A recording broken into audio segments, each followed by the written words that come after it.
Ya. Assalamualaikum warahmatullahi wabarakatuh.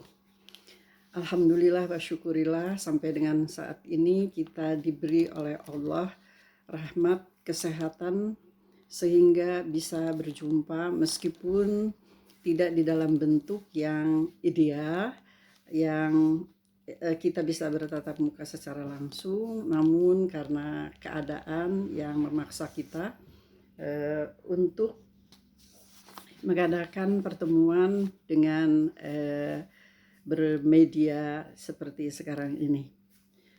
Insya Allah kita akan mendapatkan manfaat dari pertemuan-pertemuan semacam ini. Dan Ibu Bapak sekalian masih ingat bahwa fungsi dari program magister itu terutama adalah mengkonseptualisasikan pengalaman-pengalaman Ibu Bapak selama ini, baik sebagai mahasiswa S1 maupun sebagai praktisi yang sangat-sangat penting, yaitu sebagai guru ataupun sebagai kepala sekolah. Ibu Bapak sekalian, konseptualisasi penting sekali karena kita acap kali melaksanakan sesuatu dan berlalu begitu saja. Sedangkan untuk seorang cendekiawan, praksis-praksis pendidikan sebagaimana yang Ibu Bapak lakukan itu sebenarnya bisa disistematisasikan, dikonseptualisasikan sehingga bisa kita itu berbagi dengan orang lain atau generasi-generasi sesudah kita.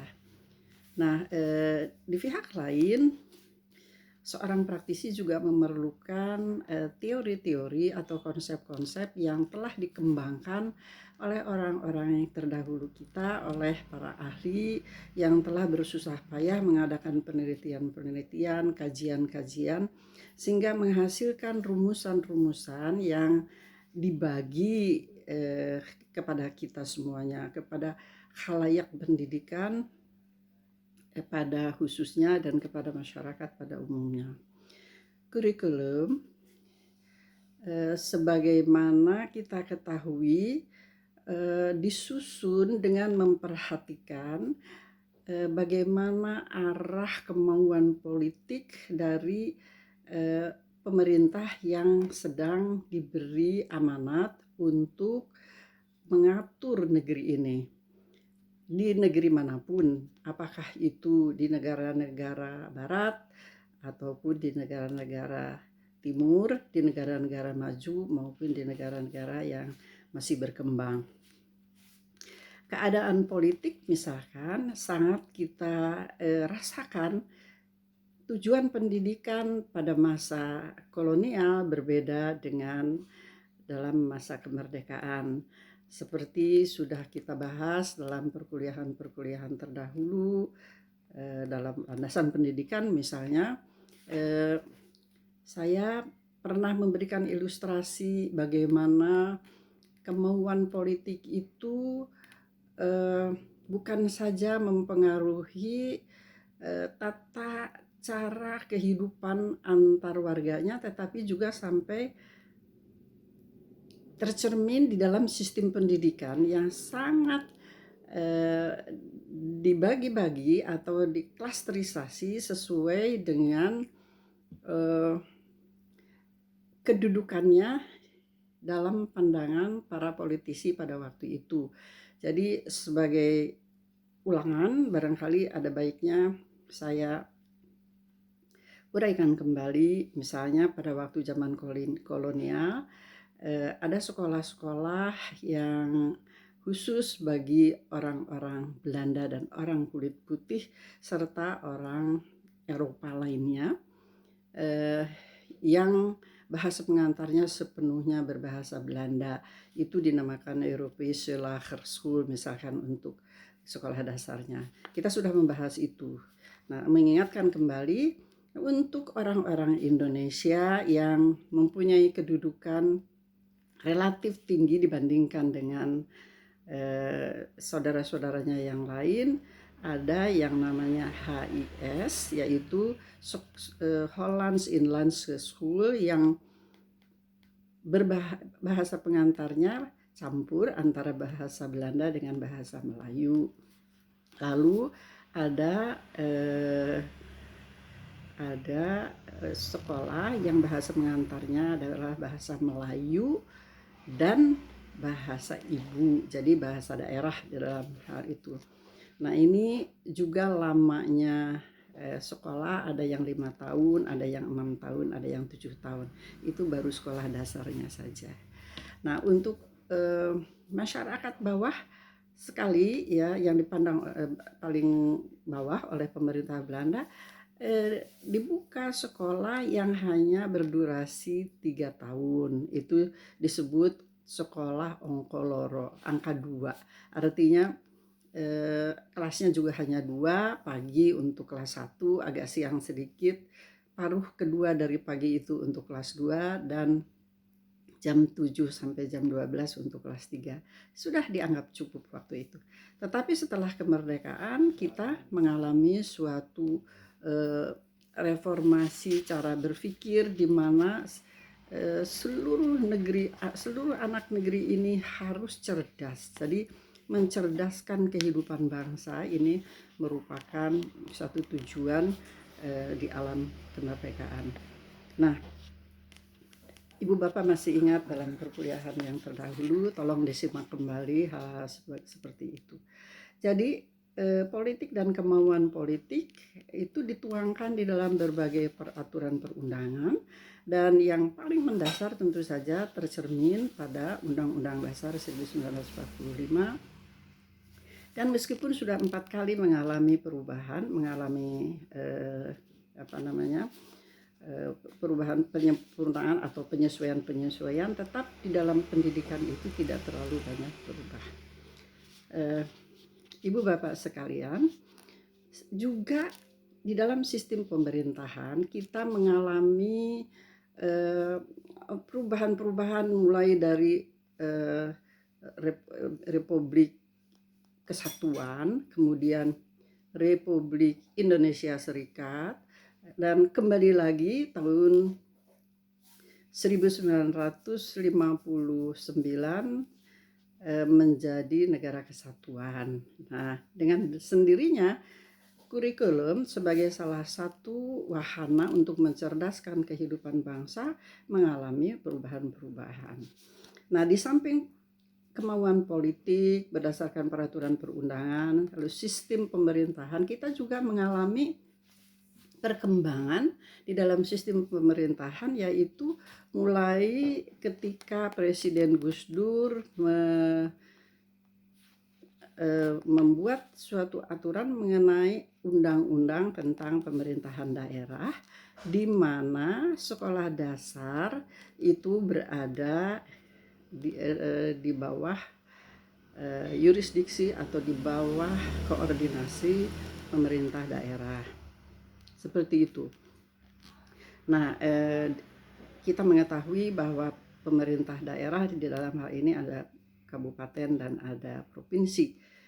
Nah, di samping sistem pemerintahan, apakah itu sentralistik atau ada desentralisasi, kurikulum sebagai suatu wahana untuk dijadikan pedoman bagi petugas-petugas pendidikan, memanfaatkan hasil-hasil riset tentang belajar dan hasil-hasil riset tentang bidang ilmu. Riset tentang belajar, misalkan Ibu Bapak pada tataran perkuliahan di program sarjana sudah mengenal bagaimana teori behaviorisme, kemudian teori pengembangan dari Robert Gagne, sampai kepada yang terakhir yang kita kenal adalah konstruktivisme yang dikenalkan oleh antara lain oleh Vygotsky. Terkenal sekali dengan apa yang dinamakan konstruktivisme itu mahasiswa atau orang-orang yang belajar itu mengkonstruksi ilmunya sendiri. Jadi bukan seperti dituangkan dari menuangkan air ke dalam suatu wadah, tetapi individu itu mengkonstruksi pengetahuan sendiri dan cara-cara belajarnya sendiri. Nah, variabel yang lain yang berpengaruh di dalam menyusun kurikulum adalah kemampuan finansial negara. Indonesia mengalami perkembangan kurikulum sangat panjang sebenarnya. Nah, salah satu contoh mengapa kurikulum itu sangat bergantung kepada kondisi keuangan negara adalah ketika pada tahun 1978 ada permasalahan bagaimana anak-anak kita yang tamat sekolah menengah atas tetapi tidak akan melanjutkan ke sekolah yang lebih tinggi, yaitu ke perguruan tinggi. Itu mau diapakan? Mereka itu tidak mempunyai keahlian khusus, oleh karena itu pemerintah pada waktu itu menyusun suatu program khusus mengenai keterampilan pasca SMA untuk memungkinkan mereka itu memasuki dunia kerja. Nah, karena harga minyak pada waktu tahun 70, akhir tahun 70-an itu kita rezeki minyaknya banyak sekali. Pada waktu itu harga minyak terjun bebas ya, dan tidak memungkinkan kita pemerintah pada waktu itu untuk membiayai sekian ribu lulusan SMA yang akan diberi pendidikan tambahan 1 tahun mengenai keterampilan untuk siap kerja. Ya, jadi ini merupakan satu contoh ya yang sangat nyata dari kesejarahan kita bahwa faktor finansial itu berpengaruh kepada program pendidikan. Kemudian Indonesia yang sangat multikultural ya, kita mempunyai sekian ratus suku bangsa ya, yang setiap kali ditanyakan tidak bisa orang itu menghitung secara tepat misalkan. Karena secara geografis misalkan di Papua yang terpisah secara geografis oleh gunung ya, gunung berbukit-bukit, bergunung-gunung sehingga masyarakatnya hidup berkelompok-kelompok dan membangun budaya yang satu kelompok dengan yang lain relatif berbeda satu sama lain, dan juga bahasa mereka itu berbeda satu dengan yang lainnya. Ini sangat berpengaruh. Secara positif tentu saja nilai-nilai budaya ini menjadi sesuatu yang sangat bermanfaat di dalam mempedomani perilaku masyarakat. Kita mengetahui misalkan tata krama di Jawa berbeda dengan di Sumatera, berbeda dengan di Sulawesi, berbeda dengan di Kalimantan atau di Nusa Tenggara Timur. Namun demikian, dengan nawaitu menjadi negara kesatuan Indonesia, perbedaan-perbedaan itu menjadi suatu kekayaan yang harus dipelihara oleh dunia pendidikan. Nah, kita sekarang memasuki masa pengalaman pasca kemerdekaan. Sesudah merdeka, tidak ada lagi klasifikasi kewarganegaraan sebagaimana pada masa kolonial, sebagaimana tadi sudah disampaikan. Kemudian tujuan-tujuan yang bersifat sangat nasionalistis itu diuraikan menjadi rencana pelajaran sangat sederhana. Jadi kurikulum zaman dulu itu tidak mencapai 50 halaman, bahkan tidak mencapai 30 halaman. Sangat sederhana sekali. Saya berbicara mengenai sekolah dasar yang waktu itu disebut sebagai sekolah rakyat. Kemudian orientasinya adalah mata pelajaran. Jadi subject matter, ada bahasa, berhitung, sampai kepada mata pelajaran bernyanyi ya. Ada keterampilan yang disebut pekerjaan tangan pada waktu itu.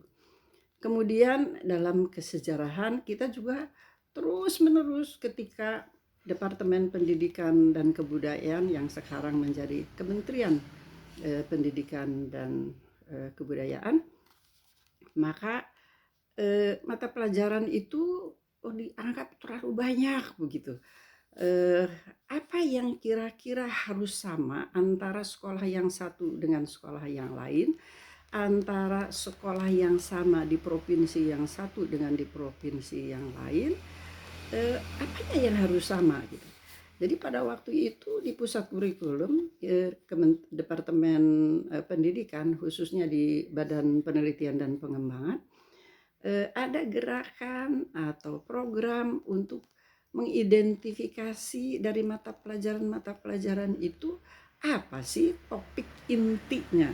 Nah, sehingga kita berseloroh pada waktu itu, wah ini namanya kurikulum topik inti. Nah, jadi jangan terlalu banyak sehingga menghabiskan waktu. Yang penting topik-topik intinya itu di seluruh Indonesia sama, sehingga kemajuan di suatu daerah bisa antara lain dilihat dari karakteristik jumlah topik inti yang diimplementasikan ke dalam kegiatan sehari-hari di sekolah tersebut. Kemudian kita juga mengalami apa yang dinamakan kurikulum tahun 1975. Tahun 1974 itu penyusunannya dan lokakarya dilakukan bekerja sama bukan hanya Kementerian Pendidikan dan Kebudayaan, tetapi juga melibatkan dosen-dosen dari Institut Teknologi Bandung, misalnya untuk pelajaran matematika dan IPA. Sangat menarik bahwa pada waktu itu terjadi dialog yang sangat intens dan sangat bermanfaat bagi kedua belah pihak. Misalnya, orang-orang pendidikan mengatakan anak-anak SD itu belum bisa berpikir abstrak. Jadi tidak mungkin kita itu berbicara mengenai postulat dulu gitu. Nah, sebaliknya orang-orang dari ITB mengatakan keilmuan kami mengharuskan berbicara mengenai hal yang abstrak begitu. Nah, pertemuan-pertemuan keduanya ini menghasilkan pemahaman kedua belah pihak bagaimana sebaiknya kurikulum itu disusun. Nah, itu kurikulum tahun 1974 yang kemudian kita mengenal apa yang dinamakan garis-garis program pengajaran atau GBPP. Nah, hampir bersamaan dengan kurikulum 1975 ada kurikulum PPSP, yaitu proyek perintis sekolah pembangunan. Proyek perintis sekolah pembangunan secara kesejarahan bermula dari rombongan Direktur Jenderal Pendidikan Dasar dan Menengah ke Amerika Serikat. Di sana ada program yang dinamakan pendidikan yang komprehensif, yaitu di sekolah menengah atas. Di sana kurikulum itu disusun oleh siswanya sendiri. Sebagian disusun oleh siswanya sendiri. Jadi dia seperti belanja program begitu. Saya mau belajar tentang kecakapan X, misalkan kecakapan mengenai seni gitu. Nah, mereka mempunyai fasilitas itu. Saya akan mendalami mengenai sains, difasilitasi bagaimana mereka itu akan dilayani eksperimen-eksperimennya. Nah, tentu saja sebagai negara yang kaya, mereka mampu mengadakan fasilitas-fasilitas yang memungkinkan mahasiswa atau siswa itu memilih program sesuai dengan minatnya. Jadi seperti itu. Namun demikian, tidak berarti bahwa mereka dapat belajar semaunya. Mereka tetap ketika harus di perguruan tinggi ada hal-hal yang disebut liberal arts atau apa namanya yang membuat mereka itu nanti orang menjadi bebas atau mampu memasuki dunia yang lebih sulit di tingkat pendidikan yang lebih tinggi. Kemudian ada hmm, pengalaman di mana kita akan mempersiapkan wajib belajar 6 tahun untuk sekolah dasar ya. Di situ ada masyarakat yang jumlah penduduk yang berusia antara 6 dan 12 tahun, yaitu umur sekolah dasar, jumlahnya di dalam satu desa itu tidak sampai dengan 50 orang. Nah, untuk mendirikan satu sekolah tentu saja ini tidak ekonomis ya. Kalau secara standar kan harus ada lokal itu 5, kemudian ada kantor kepala sekolah, dan lain-lain. Gurunya juga harus minimal 5 orang, satu kepala sekolah. Nah, ini terlalu mahal. Maka juga ada orang-orang yang tinggal bukan di daratan, seperti misalkan di lepas pantai Kendari itu di Sulawesi Tenggara ada namanya orang-orang suku laut yang kalau bepergian itu ke darat, kalau pulang itu ke laut. Nah, bagaimana kita melayani penduduk yang tinggal seperti itu, yang di dalam pola hidupnya itu berbeda dengan orang-orang yang ada di daratan. Nah, hal ini menyebabkan pemerintah pada waktu itu mengadakan suatu sistem atau subsistem pelayanan untuk sekolah dasar yang bermodul. Jadi kurikulum sekolah dasar itu diterjemahkan dalam bahan-bahan belajar berbentuk modul yang dapat dipelajari sendiri oleh anak-anak umur sekolah itu. Tentu saja ada bantuan dari anggota masyarakat atau dari kakak-kakaknya yang bersekolah, tetapi adik-adiknya tidak ikut bersekolah karena alasan-alasan ekonomis dan alasan-alasan lain. Nah, kita menamakan itu PAMONG, pendidikan anak oleh masyarakat dan guru. Nah, lalu ada lagi kurikulum tingkat satuan pendidikan. Niatnya KTSP itu adalah memenuhi prinsip relevansi dari kurikulum. Relevansi kurikulum itu harus relevan dengan apa? Dengan tujuan nasional, dengan tujuan yang ada di dalam lingkungan sekolah itu. Nah, masyarakat Indonesia yang begitu beragam itu memerlukan kurikulum yang mengakomodasikan kebutuhan lingkungan yang lebih intens seperti itu. Jadi ada kurikulum satuan pendidikan, maksudnya adalah memberikan kesempatan kepada satuan pendidikan itu mengembangkan kurikulumnya sendiri. Tentu saja untuk yang kurikulum inti sama dengan kurikulum yang nasional. Kita sekarang mendengar di koran, di mass media mengenai Merdeka Belajar. Kira-kira intinya itu dulu juga sudah ada kita modalnya, yaitu KTSP ya. Tapi kemudian sekarang KTSP dipersepsi sebagai kurikulum yang orientasinya mata pelajaran. Nah, yang terakhir mulai tahun 2013 pemerintah menyusun apa yang dinamakan kurikulum 2013 yang agak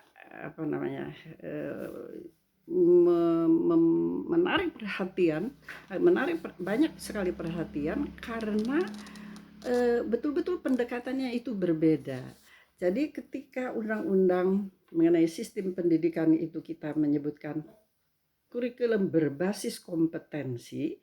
Nah, kurikulum 13 atau Kurtilas yang terkenal ini menganut pendekatan terintegrasi.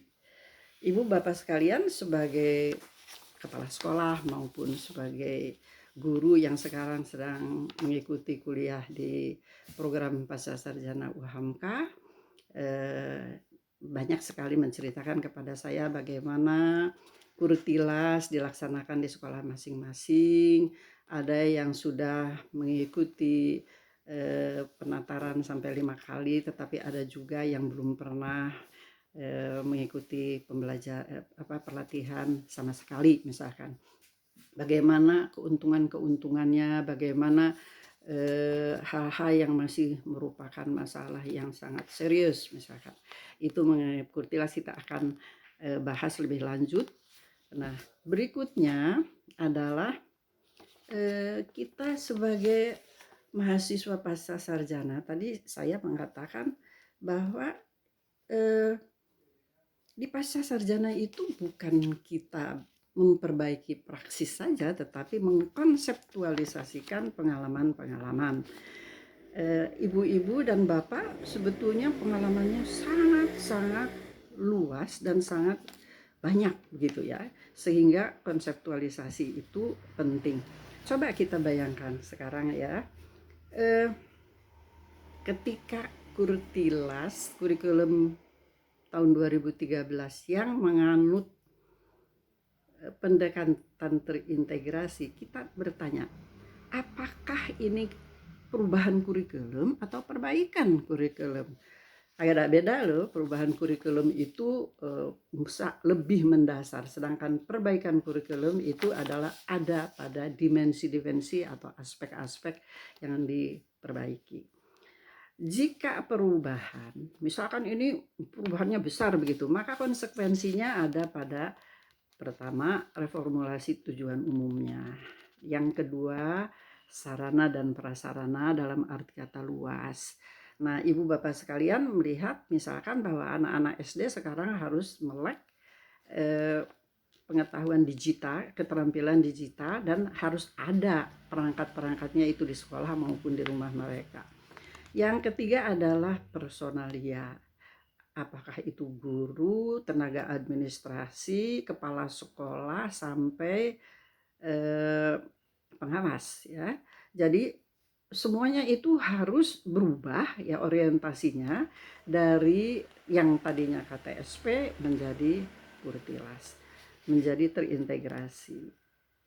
Lalu dengan adanya tema-tema yang ada di dalam Kurtilas itu, kita itu tidak mungkin ahli di dalam segalanya, maka harus ada kombinasi-kombinasi dari berbagai keahlian.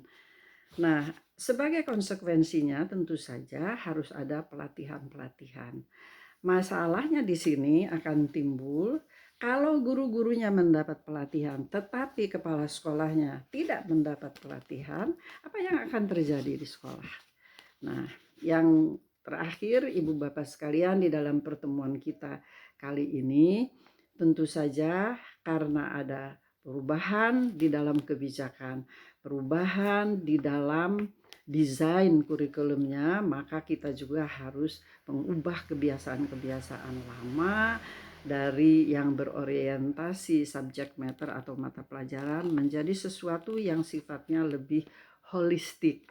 Kita akan bicarakan topik mengenai pendalaman dari formulasi tujuan, sarana prasarana, dan pengubahan kebiasaan-kebiasaan ini pada pertemuan yang akan datang. Berapa menit?